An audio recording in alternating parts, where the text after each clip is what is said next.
হাদিস শরীফে এসেছে,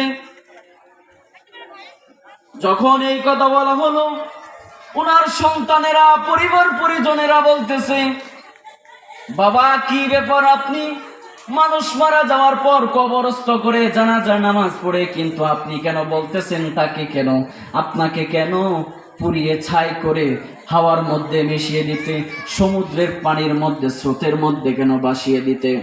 তখন ওই লোকটি ডাক দিয়ে বলতেছে, বাবারা তোমরা শোনো, আমি আমার জীবনে কোনো নেক আমল আমি করি নাই, জীবনে কোনো ভালো আমল আমি করতে পারি নাই, করি নাই, আল্লাহর নাফরমানি সদা সর্বদা আমি করেছি। আমার মনে হচ্ছে আমি যখন মারা যাব, আল্লাহ রব্বুল আলামিন আমার এই বদ আমলের কারণে, আমার সেই নাফরমানির কারণে আল্লাহ আমাকে এত বেশি শাস্তি দিবেন, যা দুনিয়ার বুকে আর কোনো মানুষকে আল্লাহ রব্বুল আলামিন এত বেশি শাস্তি দিবেন না।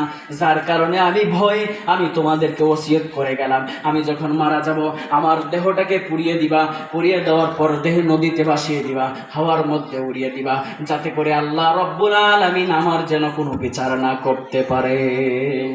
ওনার লোকটা এই কথা বলল। আচ্ছা বলুন, কোন মানুষকে জ্বালিয়ে পুড়িয়ে ছাই করে দিলেও কি আল্লাহর হাত থেকে রেহাই পাবে? কথা বলুন, পাবে? কখনোই রেহাই পাবে না। আল্লাহ রব্বুল আলামিন, ওই লোকটা কিছুদিন পর মারা গেল। মারা যাওয়ার পর আল্লাহ রব্বুল আলামিন হুকুম দিয়া দিলেন, এই লোকটার পুড়িয়ে দেওয়ার পর যে ছাইগুলি হলো, সেই ছাইগুলি দুনিয়ার যে প্রান্তে গিয়ে পৌঁছেছে সকলগুলি একত্রিত করো, আবার তাকে পুনরায় জীবিত করে দাও। সুবহানাল্লাহ।